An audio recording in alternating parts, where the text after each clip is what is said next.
जय श्री राम दोस्तों। और लोगों के कुछ क्वेश्चन थे काफ़ी टाइम से जो मेरे पास ऐसे कैसे रखे हुए थे, तो उनका आंसर आज देने आए हैं। तो एक तो सबसे बड़ी बात, मैंने जो एस्ट्रोलॉजर का जो खोला है, ओपन किया है, आप उस पर इंस्टाग्राम पे जाके आप मुझे डीएम कर सकते हो और मेरे साथ जुड़ सकते हो, हर बात पूछ सकते हो, छोटी छोटी बातें बताता हूँ।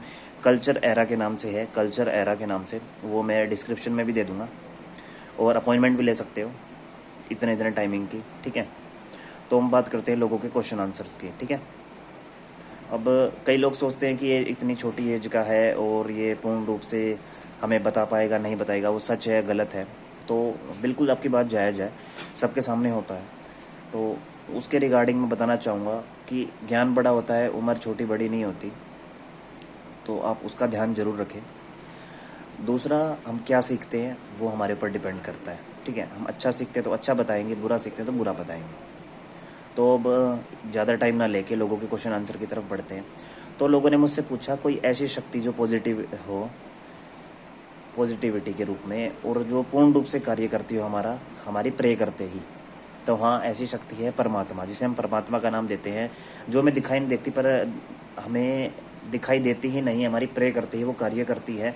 और बस उसका ये है थोड़ा डिफरेंस कि वो थोड़ा लेट काम करती है, या थोड़ा किसी का पहले कर देती है, पहले करती है, उसके कर्म के अनुसार उसे वो फल दे देती है, ठीक है।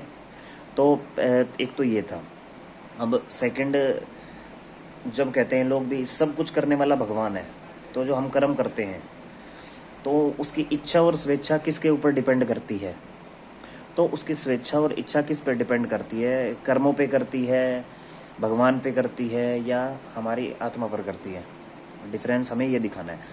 तो जो लोग इतनी सारी बातें करते हैं, तो उनके लिए मैं बता देता हूँ। स्वेच्छा और इच्छा हमारे शरीर से जुड़ी हुई है। जब तक हम इस धरती पे होते हैं तो हमारे मन में ये रहती है। हमारी हमारी आत्मा से बहुत ही कम कनेक्शन होता है स्वेच्छा और इच्छा का।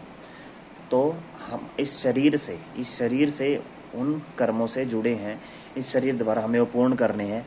तो स्वेच्छा और इच्छा का यह मतलब आता है, ठीक है।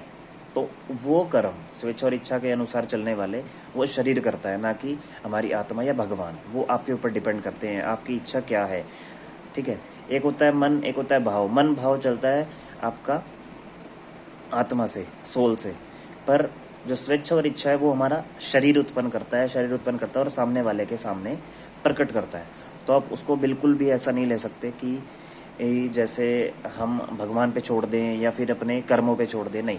जब करोगे जब भी कुछ होगा।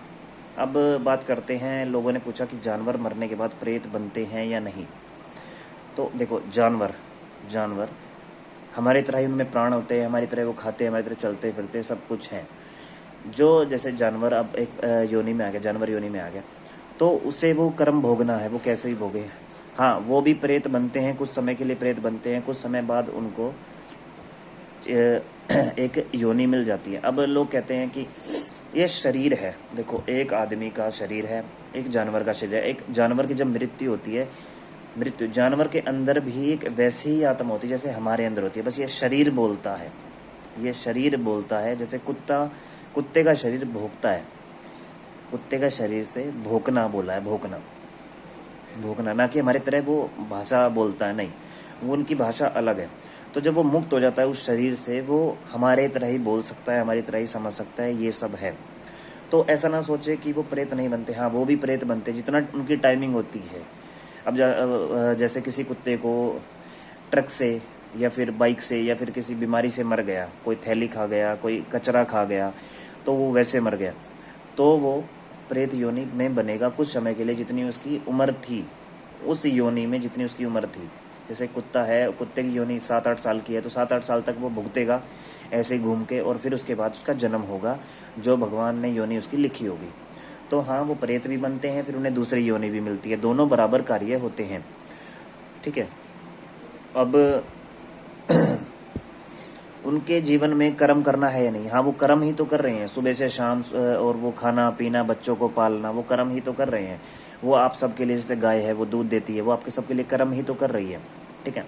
ये सब कर्म उनके जुड़े हुए हैं। कोई भी आत्मा जो जन्म लेती है धरती पर, वो चाहे कीट पतंगा हो या फिर वो मनुष्य हो, उसे कर्म काटना ही है।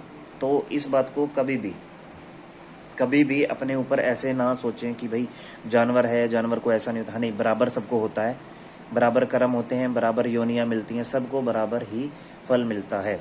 आपको उसको इग्नोर नहीं करना है, बिल्कुल लोगों के साथ जुड़ के, इस धरती के साथ जुड़ के ही चलना है।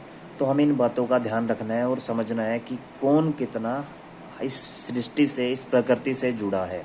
तो जितना मैंने बताया शायद आप समझ पाओगे। और कोई भी आपको इसमें क्वेश्चन है, आप व्हाट्सएप पे कमेंट करके कैसे भी आप कर सकते हैं, इंस्टाग्राम पे कर सकते हैं बिल्कुल, और जीमेल भी मैंने डाल रखा है, जीमेल पे भी कर सकते हैं। तो जय श्री राम सबको।